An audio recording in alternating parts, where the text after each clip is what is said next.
El llamado caso Huerta-Esclavería supuso un terremoto en el sector periodístico en 1975 al ser la primera huelga de periódicos de la historia de España.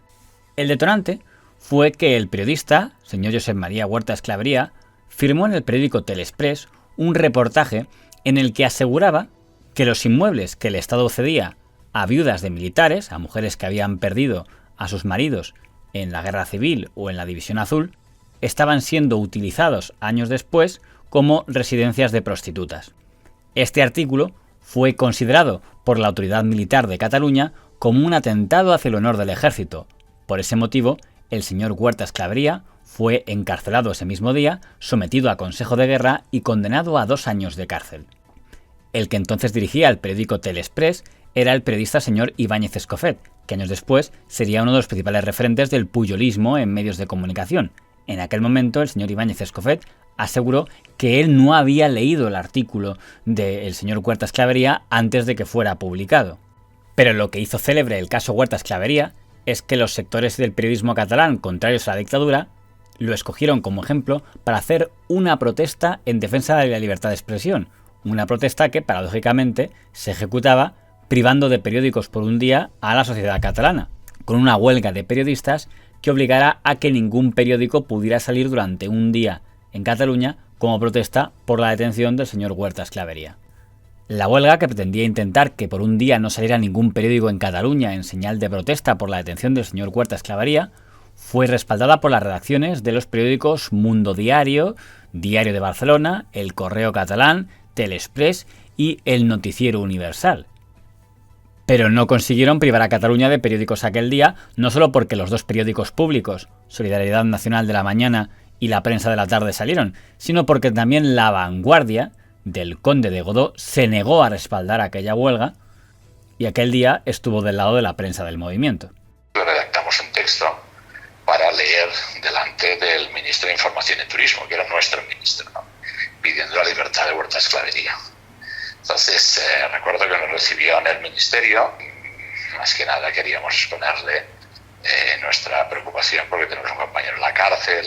El gobierno, en relación con 4 causas instruidas por la jurisdicción militar, Por un tema que te afecta a la libertad de expresión, etc., ¿no? León Herrera estuvo bastante desagradable en el tono y nos vino a decir: sí, he visto que la información por la cual se ha detenido Huerta-Esclavería es una información donde se decía que las viudas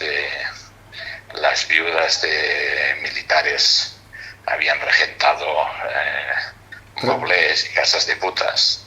Dice, y entiendo perfectamente, digamos, el dolor de esta gente, porque yo soy hijo de una viuda de militar. Bueno, fue horrible, no sabíamos dónde ponernos. Entre los periodistas del movimiento en Madrid también hubo actos de solidaridad contra lo que entendían como actos de represión contra el periodismo.